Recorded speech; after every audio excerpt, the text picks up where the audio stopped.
안녕하세요. 엔폴입니다.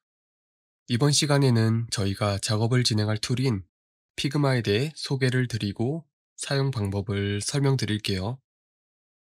피그마는 웹이나 앱 디자인을 위해 개발된 툴인데요. 아마 UI, UX, 웹 디자인, 앱 디자인 이런 분야에 관심이 있었다면 이미 사용해 보셨거나 들어는 보셨을 그런 툴인데요.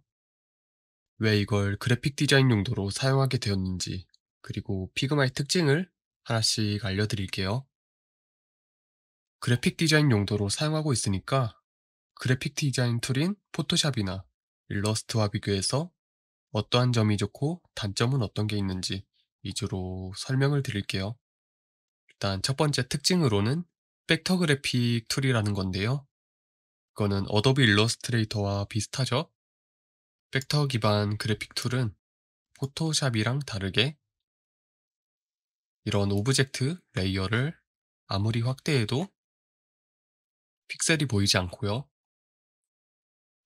포토샵 같은 비트맵 그래픽의 경우에는 확대를 하면 픽셀이 보이죠. 이런 차이점이 있고, 그러면서도 픽셀로도 볼 수 있는데요. 픽셀 프리뷰를 선택하게 되면은 이게 픽셀로 되었을 때 어떻게 보이는지 확인할 수 있고요.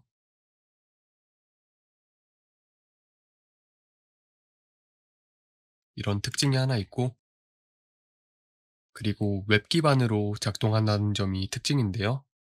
피그마는 웹 브라우저에서 이 작업 환경과 동일한 형태로 작업을 진행할 수 있고요. 그래서 안드로이드나 iOS 같은 모바일 기기에서도 키보드나 마우스가 있으면 데스크톱과 거의 같은 경험으로 작업을 진행할 수 있고요. 그리고 실시간으로 저장이 된다는 점이 또 하나의 특징인데요. 제가 피그마를 사용하게 된 가장 큰 장점 중에 하나인데, 포토샵이나 일러스트레이터로 작업을 하다가 갑자기 프로그램이 멈춰서 날린 경험이 한 번쯤 있지 않으신가요? 그런데 피그마는 따로 파일을 저장할 필요가 없이 그냥 편집을 하는 그 즉시 서버에 변경 사항이 반영되기 때문에 파일 관리를 전혀 할 필요가 없고요. 단축키로 컨트롤 S가 없어도 전혀 지장이 없고, 그리고 파일이 컴퓨터가 아니라 피그마 서버에 저장되는 덕분에 집에서 데스크톱으로 작업을 하다가 밖에 나가서 아이패드나 태블릿이나 노트북 이런 걸로도 바로 작업을 할 수 있고요. 그리고 다음 특징으로는 실시간으로 협업이 된다는 점인데요. 온라인 환경에서 작동하는 덕분에 실시간으로 다른 팀원분들과 협력을 할 수 있어요. 물론 저처럼 혼자 그래픽 디자인 작업을 하는 프리랜서의 경우에는 자주 사용할 일은 없지만 작업물을 외부에 공유할 때는 가끔 유용하게 사용하고 있고요. 지금도 이 파일의 링크를 복사해서 다른 브라우저로 접속을 하게 되면 보시면 마우스 커서가 하나 생겼죠? 이게 외부에서 접속한 팀원분의 마우스 커서가 될 수 있겠고요. 그리고 여기 접속하신 분 아이콘을 눌러보시면 이분이 지금 어디서 무엇을 보고 있는지 트래킹을 할 수 있고요. 이런 특징이 하나 있고, 그리고 인터페이스가 굉장히 직관적이에요. 보시면은 왼쪽에 레이어 패널이 하나 있고, 위에 툴바, 그리고 탭바가 있고, 오른쪽에 속성 패널이 있고, 이렇게 간결하게 나눠져 있어서 굉장히 직관적으로 잘 짜여져 있는 인터페이스고요. 그리고 컴포넌트랑 오토 레이아웃 기능이 있어요. 컴포넌트는 오른쪽에 제가 예전에 만들었던 컴포넌트를 사용한 예시가 있는데요. 보시면은 여기 하나하나가 컴포넌트로 이루어져 있고요. 컴포넌트의 경우에는 테두리가 보라색으로 표시가 되고요. 컴포넌트를 다 선택하고 텍스트를 편집하게 되면은 이렇게 한 번에 편집이 되죠. 모양도 하나로 바꿔줄 수 있고요. 이런 기능이 있고, 그리고 이걸 응용해서 이미지를 가져와서 이렇게 넣어줄 수도 있고요. 이런 컴포넌트 기능이 있고, 오토 레이아웃은 지금 여기도 적용해 놨는데요. 레이아웃 여백을 자동으로 계산해주는 그런 기능인데요. 여기 오른쪽에서 조절할 수 있고, 그리고 최근에 랩이라는 이런 기능이 생겨서 크기에 따라 레이아웃이 자동으로 맞춰지는 이런 기능도 있고요. 프로토타입 기능은 이제 웹이나 앱 디자인 개발할 때 사용하는 기능인데요. 저번에 처음 시간에 만들었던 이것도, 보여드렸던 이것도 프로토타입 기능을 사용해서 만들었던 거고요. 그리고 원래는 앱 디자인 같이 이런 환경에서 이런 형태로 사용하는 기능이고요. 그러니까 실제로 앱이 개발되기 전에 디자인을 해볼 수 있는, 그리고 어떻게 작동하는지 짜볼 수 있는 그런 기능이고요. 그리고 진입 장벽이 굉장히 낮아요. 저 같은 경우에는 하루 이틀 정도 학습하니까 거의 모든 기능을 활용할 수 있을 정도로 피그마는 진입 장벽이 굉장히 낮은 툴이고요. 아마 지금 들으시는 수강생분들도 한두 시간 정도 듣다 보면은 거의 모든 기능을 활용하실 수 있을 거예요. 그리고 높은 최적화 수준이 있는데요. 예시로 제가 제작했던 프로젝트 파일을 하나 보여드리면은 이런 프로젝트 파일이 하나 있는데요. 보시면은 레이어를 꽤 많이 사용했어요. 레이어를 꽤 많이 사용했고, 구체적인 레이어 숫자를 보면 그 파일에 레이어가 18,000개, 거의 19,000개 가까이 있는데요. 전혀 버벅이지 않고 움직이죠. 편집도 바로 진행할 수 있고요. 제가 지금 노트북으로 작업을 하고 있는데도 전혀 버벅거리지 않고 작업을 할 수 있는 이런 특징이 하나 있고요. 그리고 커뮤니티가 굉장히 잘 돌아가고 있어요.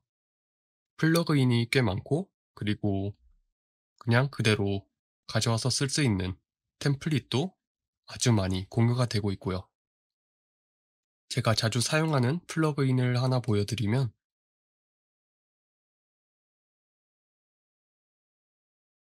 저는 이 블롭이라는 플러그인 자주 사용하는데요.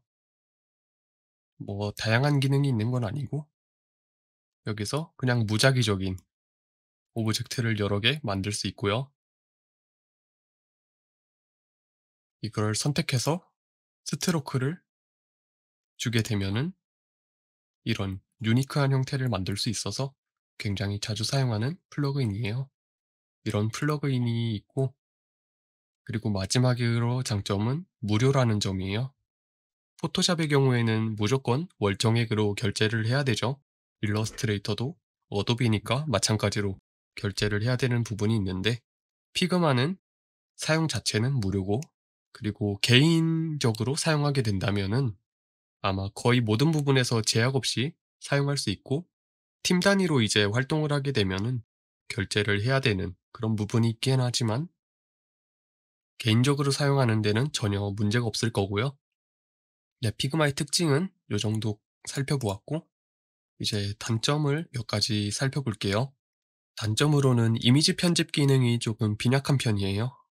당연히 이게 그래픽 디자인 작업을 하라고, 아니면 뭐 이미지 편집을 하라고 있는 툴이 아니기 때문에 당연한 말이긴 한데, 사진 편집 이런 게 좀 부족하고요. 그리고 브러쉬 이런 것도 없어요. 포토샵에 있는 브러쉬나 지우개, 스탬프 툴 이런 게 전혀 없고 원본 이미지를 훼손하는, 원본 이미지를 변형하는 그런 편집은 전혀 불가능하고요. 그래서 복잡한 그래픽 작업은 피그마 상에서는 할 수가 없어요. 그런 단점이 하나 있고, 그리고 웹에서 작동하는 게 장점이 될 수 있지만 단점도 될 수 있거든요. 이게 오프라인에서는 작업이 안 되겠죠? 온라인으로 접속이 유지가 되어야 되니까. 뭐 물론 파일을 로컬에 저장할 수 있긴 해요.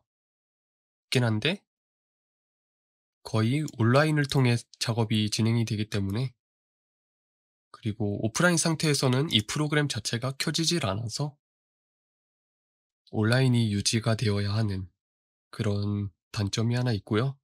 그리고 웹 기반 온라인으로 작동을 하니까 서버가 불안정한 경우에는 작업이 안 되겠죠? 피그마 서버에 문제가 생긴다든지 그런 경우에는 작업을 진행할 수 없고, 대신에 서버가 굉장히 안정적으로 작동하고 있어요. 피그마도 이러한 단점을 잘 알고 있기 때문에 월 평균으로 업타임이 99.99% 정도 계속 유지가 되고 있기 때문에 뭐 치명적인 단점이긴 하지만 크게 신경은 쓰지 않아도 될 것 같고요. 그리고 작업 레이아웃 편집이 불가능해요. 요 레이어 패널을 뭐 오른쪽으로 옮긴다든지 툴바를 밖으로 뺀다든지 이런 게 불가능한 단점이 있고, 그리고 인쇄물 작업 관련해서는 작업이 힘들어요. CMYK 색상 프로필이 지원이 안 돼 있고, 그리고 DPI 계산도 안 돼 있고요. 그래서 인쇄물 관련해서 작업을 하려면 피그마에서 그래픽적인 부분은 작업을 하더라도 이제 일러스트레이터 아니면 포토샵으로 파일을 옮겨서 마무리 작업을 하셔야 될 것 같고요. 그리고 프로그램이 한글을 지원하지 않아요. 물론 텍스트로 한글을 쓴다던가 이런 거는 가능한데, 모든 메뉴를 보시면 다 영어로 되어 있고, 지금은 이 강의를 제작하고 있는 현재는 영어랑 일본어만 지원하고 있고요. 네, 여기까지 피그마의 특장점 그리고 단점을 알아봤고, 그러면 이제 본격적으로 피그마 툴에 대한 설명을 좀 드릴게요. 기초적인 사용법 설명을 드릴게요. 먼저 툴바를 가장 많이 사용하게 될 텐데, 툴바에 보시면은 요 샵 모양, 이게 프레임이라는 레이어인데요. 이 레이어는 뭐 다른 프로그램에서 아트보드나 아니면 캔버스 같은 이름으로 불려지고 있는 레이어랑 같은 역할을 하는 레이어예요. 여기서 이제 그래픽 디자인 작업을 하게 될 거고요. 요 영역을 넘어서는 오브젝트는 이렇게 클리핑이 되고, 물론 클리핑은 오른쪽 속성에서 클리핑을 해제할 수도 있고요. 요 클리핑된 오브젝트를 밖으로 꺼내면 밖으로 내보낼 수도 있고요. 그리고 이 기본 도형을 많이 사용하게 될 거고요. 일단 지금 꺼내놓은 사각형 먼저 살펴보면은, 사각형을 선택하고 4개 모서리에 보시면 4개 포인트가 생기는데요. 요 4개 중에 하나를 잡고 안쪽으로 끌어오면 모서리의 공류를 변경할 수 있어요. 편의상 이 모서리 공류를 R값이라고 부를게요. 요 R값을 변경할 수 있고, 그리고 요 동그라미도 많이 사용하게 될 거고요. 동그라미의 경우에는 오른쪽 중앙에 점이 하나 있고, 이거를 움직이게 되면은 아크 값을 변경할 수 있고요. 그리고 이렇게 변경하게 되면은 점이 2개 더 생기는데, 이거는 이제 시작 지점 변경할 수 있고, 가운데 거를 움직이면 도넛 모양도 만들 수 있고요.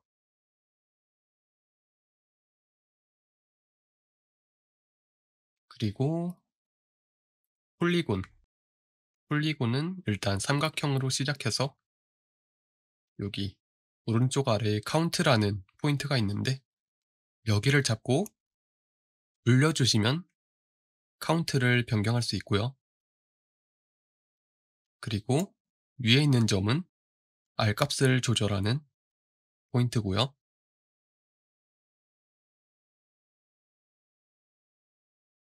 그리고 마지막으로 별 모양이 있는데 별 모양도 폴리곤과 마찬가지로 카운트를 변경해 줄 수 있고요.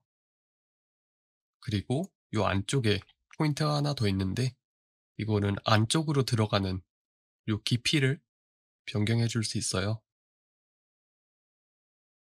저는 이렇게 변경한 다음에 더블 클릭을 하면 에디트 모드로 들어갈 수 있어요.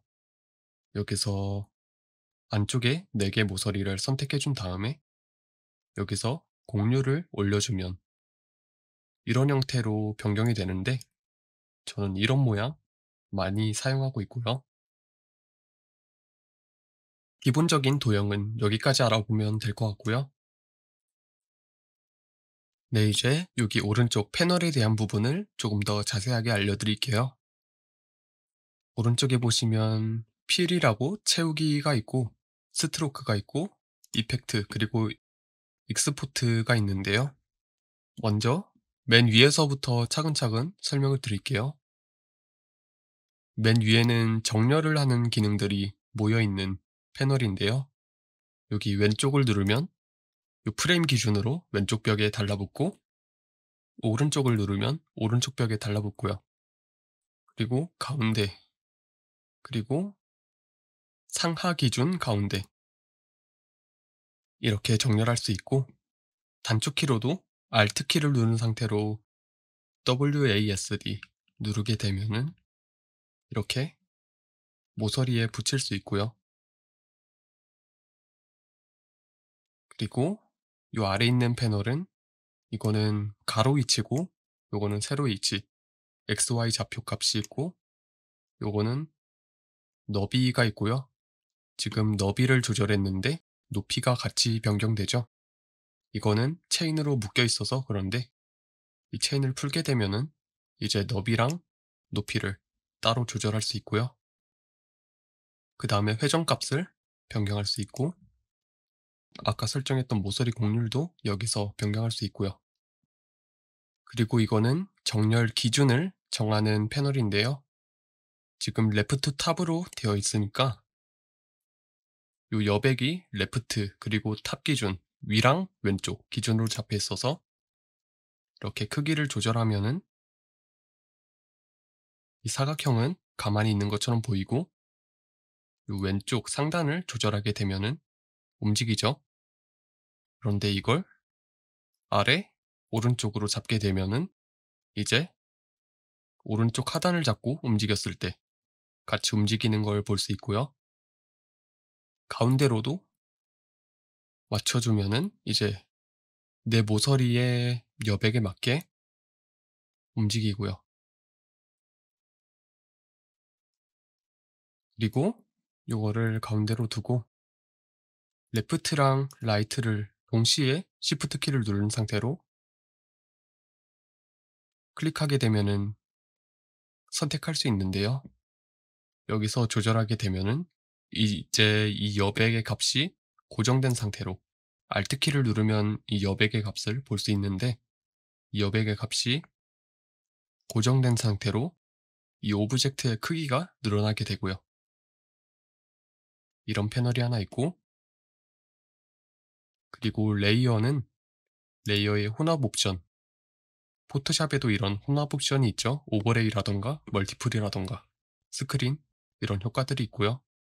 그리고 이 오브젝트 전체의 투명도를 조절할 수 있고 숨기거나 표시하는 기능도 있고요. 그리고 채우기 옵션을 알아볼 건데 채우기 옵션은 말 그대로 색상을 채우는 옵션이고요. 여기는 특이하게 플러스 버튼 그리고 마이너스 버튼이 있어요.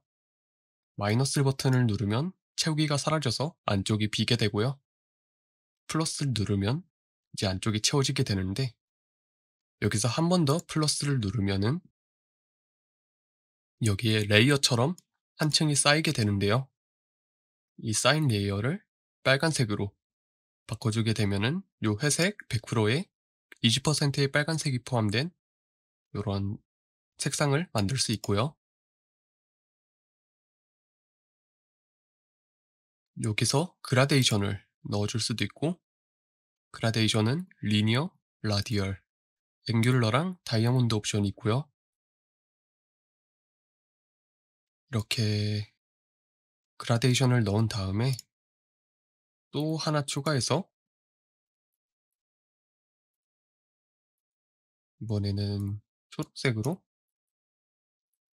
이렇게 하면은 빨간색과 초록색 그라데이션을 만들 수도 있고요. 그리고 파란색을 넣고 오버레이로 효과를 조금 더 줄 수도 있고요. 이런 식으로 여러 가지 레이어를 쌓아가면서 이 색상을 변경할 수 있고, 스트로크도 마찬가지로 이렇게 여러 가지 레이어를 쌓을 수 있고, 두께도 조절할 수 있고, 이 스트로크가 이 오브젝트 기준으로 안쪽으로 들어갈지 아니면 바깥쪽으로 이렇게 나오게 할지 조절할 수 있고요. 그리고 스트로크를 전체적으로 4개의 면에 적용할지 아니면은 한쪽 면이나 양쪽 면 또는 여러 가지 면에 골고루 다른 값을 적용할 수도 있고요. 그리고 게시를 통해서 점선 모양, 이런 외곽선도 만들 수 있고, 커스텀을 통해서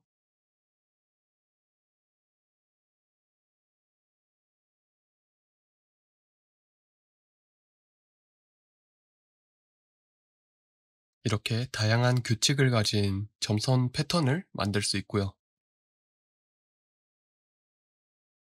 그리고 이펙트는 드롭 섀도우 그리고 레이어 블러, 이런 효과를 넣을 수 있는데요. 드롭 섀도우 같은 경우에는 이렇게 오브젝트 아래쪽에 그림자를 넣어주는 기능이고요. 레이어 블러는 이 레이어 자체에 블러를 걸어주는 기능이고, 백그라운드 블러는 이 레이어 뒤에 있는 오브젝트에 블러를 걸어주는 기능인데요. 이렇게 해서 백그라운드 블러를 걸어주면은 지금은 아무런 효과가 안 보이죠? 왜냐하면 채우기가 100%로 되어 있기 때문에 뒤에 완전히 불투명한 그런 오브젝트라서 그렇고, 여기에 10% 채우기를 주고 블러를 넣게 되면 이제 뒤에 있는 오브젝트에 블러가 생기죠. 이런 이펙트도 있고요. 그리고 익스포트, 요거는 요 레이어를 이제 이미지 파일로 출력하는 기능인데요. PNG, JPG, SVG, 그리고 PDF로도 출력이 가능하고, PNG 같은 경우에는 여기 PNG를 선택하고 Ctrl Shift C를 누르게 되면 클립보드에 PNG가 복사가 되고요. 요거를 붙여넣기 하면은 요거는 이제 PNG니까 픽셀 단위로 보이게 되죠. 이런 기능이 있고요. 만약에 이거를 2개를 하게 된다. 2개를 익스포트 하게 되면은 이제 PNG로도 출력이 되고 SVG로도 출력이 되고, 이렇게 동시에 여러 가지 파일을 출력할 수도 있고요. 네, 오른쪽 패널은 이 정도 알아보면 될 것 같고요. 이제 펜 툴을 살펴보면, 펜 툴은 클릭으로 직선을 만들어 줄 수 있고요. 이렇게 모든 선을 이어주게 되면은 닫힌 도형이 되면서 단축키 B 또는 좌상단의 버킷 툴로 안쪽을 채워줄 수 있고요. 이렇게 사용하는 방법이 있고, 또는 드래그를 하게 되면은 곡선을 만들어 줄 수 있고요.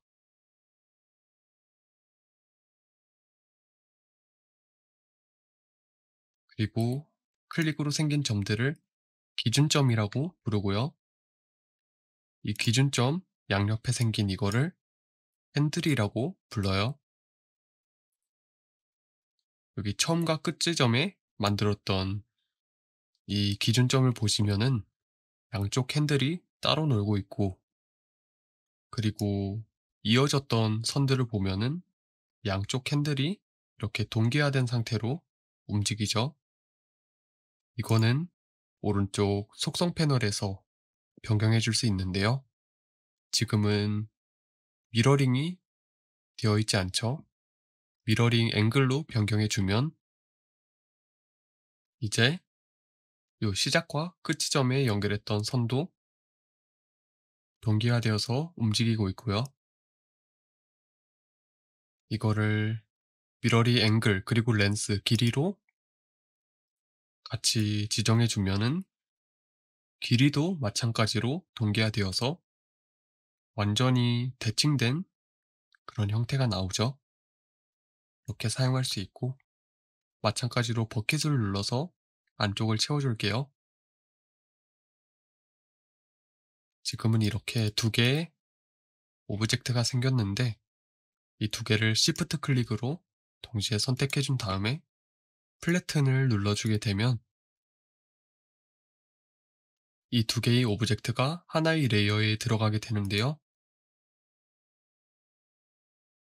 이거를 이렇게 살짝 겹쳐준 상태로 가운데를 클릭하게 되면은 안쪽이 비면서 여기 기준점이 생기게 되는데요.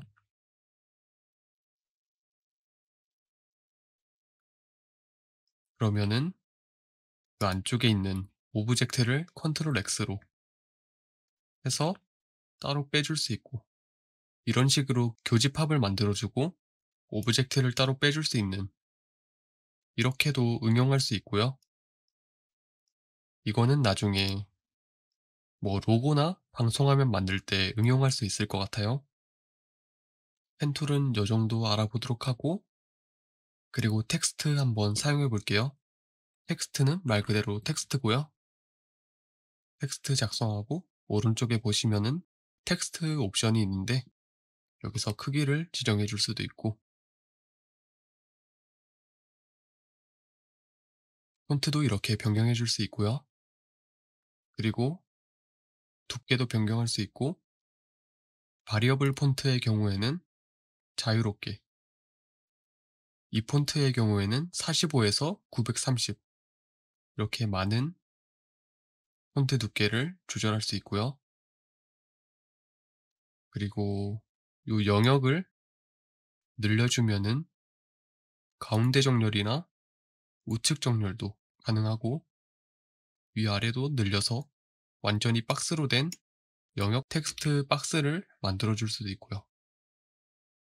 이렇게 쭉 작성했는데 밖으로 나가죠. 이 박스 밖으로 나간 텍스트는 여기 타입 세팅에서 트렁케이트 기능을 켜주면 이렇게 뒷부분을 잘라주는 것도 가능하고요.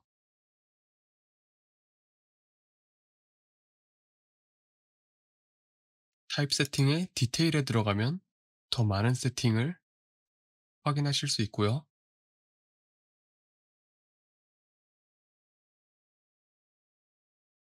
텍스트도 마찬가지로 색상이나 스트로크 넣어줄 수 있고, 이펙트나 익스포트도 가능하고요. 이렇게 텍스트까지 알아보았고요. 위젯이랑 컴포넌트, 요거는 나중에 프레젠테이션 작성할 때 잠깐 사용할 것 같아요. 컴포넌트, 아까 보여드렸던 여기 컴포넌트가 하나 보이죠? 이 컴포넌트는 아까 여기 있었던 컴포넌트랑 같은 모양이고요. 그러니까 요거의 색상을 바꿔주게 되면은 이쪽에도 반영이 되겠죠? 그런 컴포넌트들을 여기서 꺼내서 사용할 수 있고요. 아니면 요 에셋에서도 이렇게 끌고 가져와서 사용할 수 있고요. 그리고 플러그인, 자주 사용하는 플러그인을 여기서 저장해서 사용하거나 아니면은 커뮤니티에서 유용한 플러그인을 불러와서 사용할 수 있고요. 위젯도 있는데 뭐 재밌는 위젯 하나 보여드리자면은 이런 주사위, 그냥 가지고 놀 수 있는 주사위를 만들어 줄 수도 있고요. 이런 기능들이 있고 옆에 핸드툴은 이 툴바에서 접근하는 일은 거의 없을 거예요. 보통은 그냥 마우스 가운데 버튼으로 이렇게 움직여 주거나 아니면 스페이스 클릭으로 움직여 주거나 아니면은 여기 슬라이드 바를 통해 움직이시는 분도 계시더라고요. 이렇게 움직이는 경우도 있고, 그리고 오른쪽 끝에 코멘트 툴이 있는데요. 코멘트 툴은 여기 화면에 댓글을 남기는 기능이에요. 댓글을 이렇게 남겨주게 되면은 뭐 메모할 때 사용할 수 있겠죠? 클릭하면 더 상세한 내용 확인할 수 있고요.